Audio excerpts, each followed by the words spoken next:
Marcus wiped sweat from his forehead as he wandered through the chaotic markets of Valdris. The twin suns beat down mercilessly on the crowded bazaar, where humans and aliens haggled over everything from exotic spices to forbidden technologies. His stomach growled, reminding him that he hadn't eaten in 2 days. His last trading expedition had failed miserably. Leaving him with empty pockets and nowhere to turn, the marketplace buzzed with activity. Tall, blue-skinned Valdrians, with their crystalline horns, sold glowing fruits. Small, furry Kixians chattered rapidly while peddling mechanical toys. But none of it mattered to Marcus. He had no credits, no goods to trade, and his ship's fuel gauge showed empty. He was stranded on this alien world with nothing but the clothes on his back. That's when he saw her. She moved through the crowd like liquid starlight, her pale lavender skin shimmering with an inner glow. Her hair cascaded down her back in waves of silver, and her eyes held depths that seemed to contain entire galaxies. She wore flowing robes of deep purple that seemed to shift colors in the light.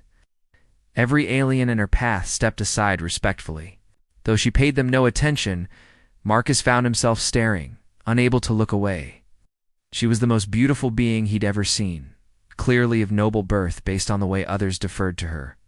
What was someone like her doing in these rough markets? As if sensing his gaze, she turned and looked directly at him. Their eyes met across the crowded bazaar, and Marcus felt his breath catch. Without hesitation, she began walking toward him, her movements graceful and purposeful.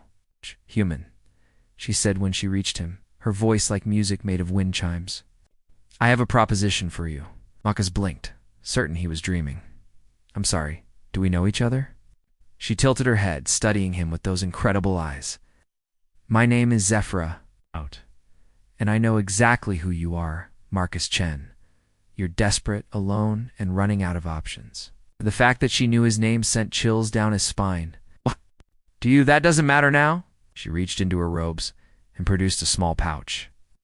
Golden coins spilled into her palm, more wealth than Marcus had seen in years. "I'll give you 500 gold Valdris for one night with me." Marcus's jaw dropped. 500 gold Valdris could buy him a new ship, supplies for months, and passage to any system he chose. It was enough to change his entire life. But the offer made no sense. "You're joking," he managed to say. "I never joke about business." Her expression remained serious, almost sad. "One night, Marcus. That's all I ask." Hey. He looked around, expecting hidden cameras or some kind of prank. But the marketplace continued its normal chaos, and Zephyra stood before him with deadly seriousness. "Why me?" he asked. "You could have anyone. Why would you need to pay?" Something flickered in her eyes, pain perhaps, or loneliness. "You're exactly what I need. The question is, do you accept?" Marcus stared at the gold glinting in her palm, then back at her face. Every instinct told him this was too good to be true, that there had to be a catch. But his empty stomach and desperate situation spoke louder than his caution. "I accept," he whispered. Sealing his fate, Zephyr led Marcus through winding alleyways that seemed to exist outside the normal flow of the city. The sounds of the marketplace faded until they walked in complete silence, their footsteps echoing off ancient stone walls. Marcus noticed that other pedestrians seemed to avoid these paths entirely, as if they couldn't see them at all. "Where are we going?" Marcus asked. But Zephyr only smiled mysteriously. They arrived at what appeared to be a solid cliff face on the outskirts of the city. Zephyra placed her palm against the rock, and symbols blazed to life, glowing with the same inner light as her skin. The stone melted away like water, revealing a hidden passage. "Welcome to my home," she said, gesturing for him to follow. Inside, Marcus gasped in wonder. The cavern had been transformed into something from a fairy tale. Crystal formations jutted from the walls, pulsing with soft bioluminescent light. Flowing water cascaded down carved channels, creating tiny waterfalls that filled the air with music. Rich tapestries depicting alien constellations hung from the ceiling, and exotic plants with glowing leaves provided natural illumination. At the center of it all stood a magnificent bed, circular and covered in silks that seemed to shift color with every breath of air. But it was the artifacts scattered throughout the space that truly amazed Marcus' ancient weapons. jewelry that appeared to be made of condensed starlight, and books written in scripts he'd never seen before. "You're not just any alien, are you?" Marcus said, running his fingers along a crystalline sculpture that hummed with energy. Zephyra moved to a table laden with fruits and delicacies from across the galaxy. She poured 2 glasses of something that sparkled like liquid diamonds. "I am the exiled daughter of the ethereal court. My people banished me for crimes they considered unforgivable." She handed him the glass, and their fingers touched. Electric warmth shot up Marcus's arm at the contact. "What kind of crimes?" "I fell in love with someone they deemed unworthy." Her voice carried ancient pain. "In their eyes I contaminated our bloodline, so they cast me out, stripped me of my title, but not my wealth or knowledge." Marcus sipped the drink and felt warmth spread through his entire body. It was like drinking liquid courage and hope. "I'm sorry, don't be. It led me to you." She moved closer, close enough that he could smell her perfume, something like starflowers and ozone. "Tell me about yourself, Marcus. What brought you to Valdris?" As they talked, Marcus found himself opening up in ways he never had before. He told her about his failed trading business, his dreams of exploring the far reaches of space, his loneliness traveling from world to world with no real home. Zephyra listened with genuine interest, asking thoughtful questions and sharing stories of her own exile. The evening passed like a dream. They dined on delicacies that tasted like nothing Marcus had ever experienced, fruits that burst with the flavor of different seasons, bread that seemed to contain the essence of grain from a dozen worlds. With each course, with each glass of the sparkling wine, Marcus felt himself relaxing, drawn deeper into Zephyra's spell. "You're not what I expected," she said softly as they finished eating. "What did you expect? Someone harder? More desperate? But you have kindness in your eyes despite everything you've endured." She reached across the small table and took his hand. "It makes what I must ask even more difficult." Marcus felt his pulse quicken at her touch. "What do you mean?" Instead of answering, Zephyra stood and moved to stand behind his chair. Her hands settled on his shoulders, and he felt that electric warmth again, stronger this time. "The night is still young, Marcus. We have much to discover about each other." Zephyra's touch sent shivers down Marcus's spine as she gently massaged his shoulders. The tension he'd carried for months began to melt away under her skilled fingers. She moved with the fluid grace of her people, each touch deliberate and soothing. "Very tense," she murmured, her breath warm against his ear. "When did you last truly relax?" Marcus couldn't remember. "It's been a long time." She guided him to a comfortable chair near one of the glowing crystal formations. The soft light cast dancing shadows across her features, making her appear even more ethereal. "There's something I need to tell you, Marcus. I chose you specifically." He turned to face her fully, noting the serious expression that had replaced her earlier warmth. "I'm listening."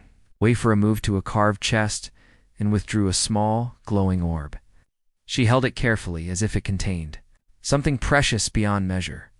"My people are dying, Marcus. Genetic plague has been slowly destroying us for generations. Our scientists have tried everything, but we're too pure. Our bloodline has become too refined, too isolated." The orb pulsed with soft light as she spoke. "We need new genetic material, something wild and vibrant and different. Human DNA is uniquely compatible with ours in ways that shouldn't be possible." Marcus felt a chill of understanding. "That's why you need me. Not just any human." She set the orb down and moved closer to him. "It has to be someone with the right genetic markers, someone whose lineage contains the specific sequences we require. I've been searching the galaxy for months, testing blood samples, following leads." She knelt beside his chair, her eyes meeting his with painful honesty. "When I found your medical records from your last port registration, I knew. You carried genes from at least 7 different Earth ethnic groups. Your ancestry is beautifully diverse in exactly the way my people need." Marcus should have felt used, manipulated. But looking into her eyes, he saw genuine emotion. They're not just desperation, but caring. "So this isn't really about the gold. The gold is real. You'll have it regardless of what you choose." Her hand found his, fingers intertwining. But what I'm really offering you is the chance to save an entire species, and perhaps, to save me.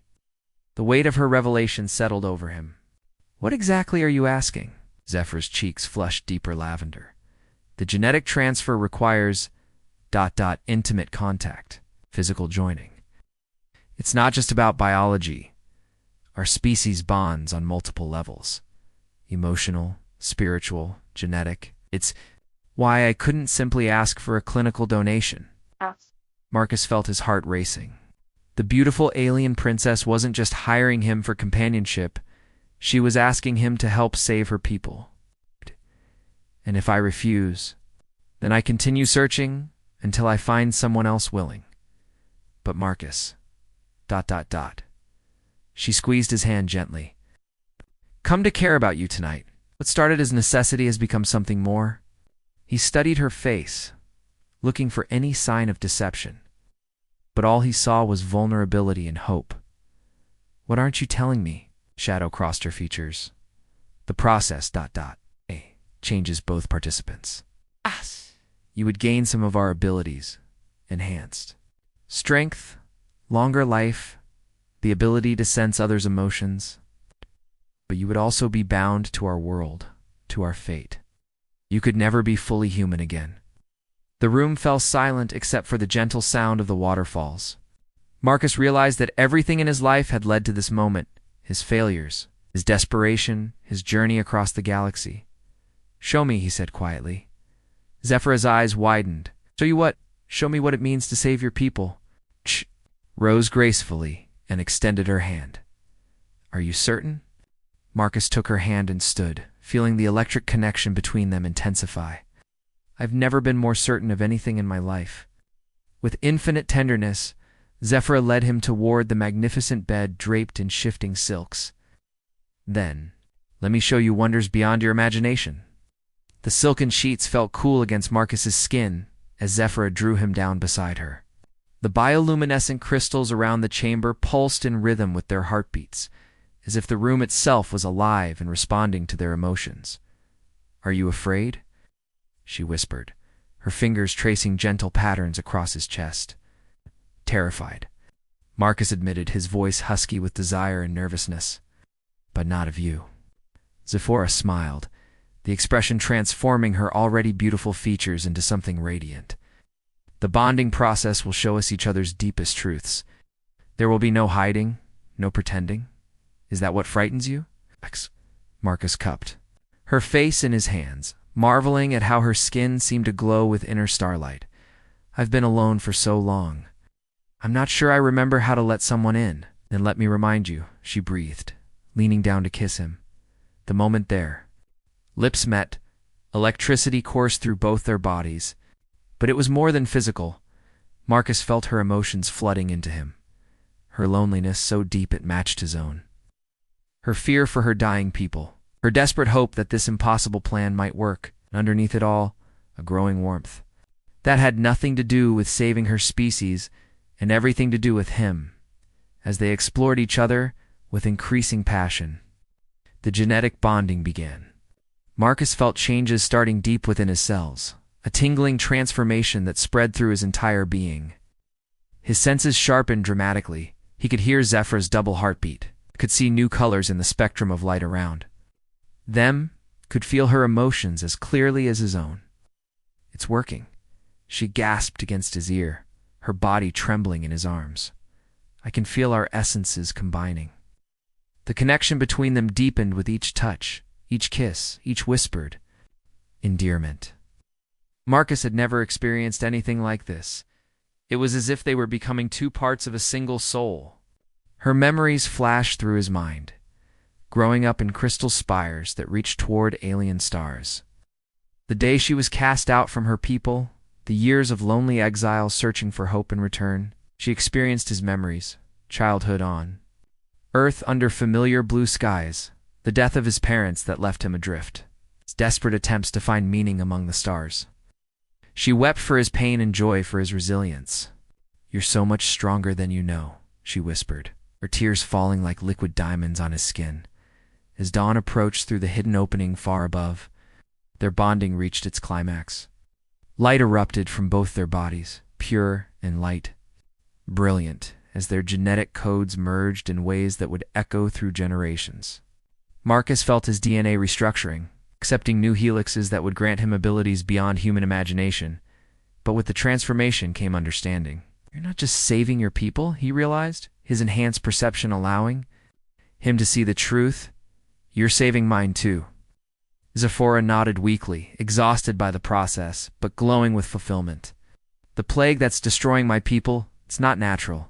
It's a weapon created by a species that considers both humans and ethereals to be threats to their galactic dominance.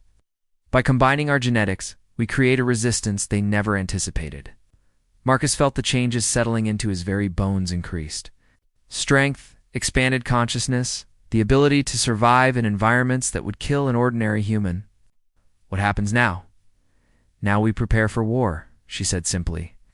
But first, we must convince both our peoples to accept what we've done. As the first rays of alien sunlight filtered into the chamber, Marcus understood that he had indeed received something that couldn't be bought with all the gold in the galaxy.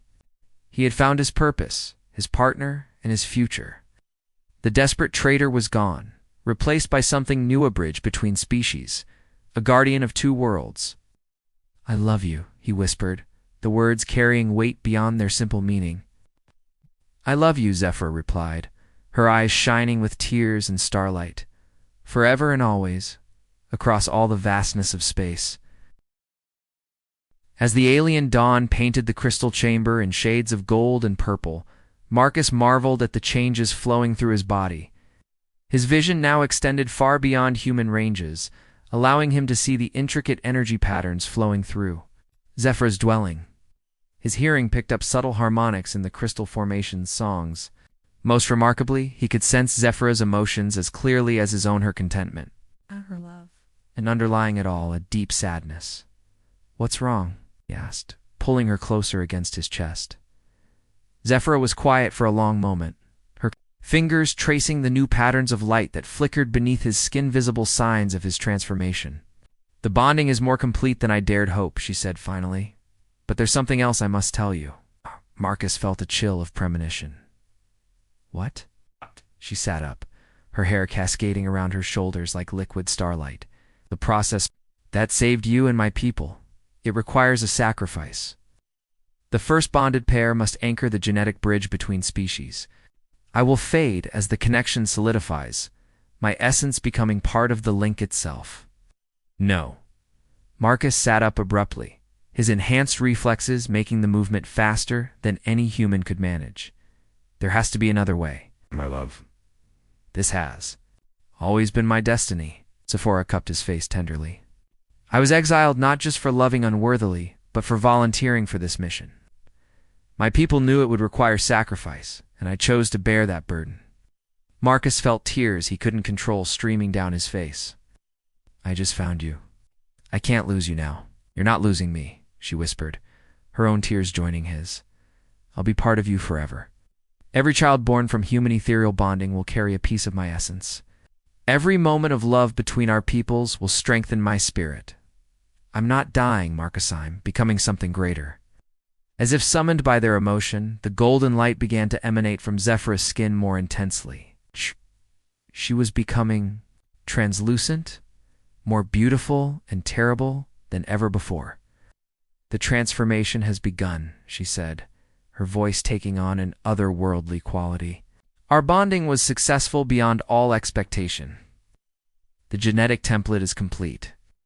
Marcus could feel her slipping away even as he held her, becoming something between flesh and pure energy. I don't know how to do this without you. You won't be alone. Zephyr's form was becoming increasingly ethereal, but her touch remained warm and real. Take the gold by your ship and return to human space. Find others like yourself, humans with diverse genetic heritage. Tell them what we've learned. Help them understand that love can bridge any divide. She placed a glowing crystal in his palm. This contains everything, the genetic templates, the history of both our peoples, the location of the enemy that threatens us all. When you're ready to fight, it will guide you. Zephora. Marcus reached for her, but his hands passed. Through her form, "I love you, Marcus Chen," she said, her voice now seeming to come from everywhere and nowhere. "I love your courage, your kindness, your beautiful human heart. Promise me you'll remember that when the darkness comes." "I promise," he whispered, with a final burst of golden light that filled the entire chamber. Zephyr's physical form dissolved, but Marcus could still feel her presence in his mind, in his heart, in the very structure of his transformed DNA. She had become part of him in the most literal sense possible. Marcus sat alone in the crystal chamber as the alien sun climbed higher. Clutching the pulsing crystal that contained the hopes of two species, he was no longer fully human, but he was something more, a bridge between worlds. A keeper of love that transcended the boundaries of flesh and species. Standing on shaking legs, he gathered the scattered gold coins and the artifacts Zephyra had left for him. Outside the hidden palace, a ship waited, sleek and beautiful, clearly of ethereal design but modified for human use. Zephora had thought of everything. As Marcus lifted off from the alien world where his old life had died and his true purpose had been born, he felt Zephyr's presence like warm sunlight in his mind. Their love story was ending, but their legacy was just beginning, somewhere in human space. Other lonely souls were waiting to discover that true connection could exist between any hearts brave enough to reach across the void, and Marcus would find them, one by one, carrying Zephyr's love and sacrifice forward, till both their peoples were strong enough to face whatever darkness lurked among the stars. The merchant who had sold his night for gold had gained something infinitely more valuable, the knowledge that love, once kindled, could light up the entire galaxy.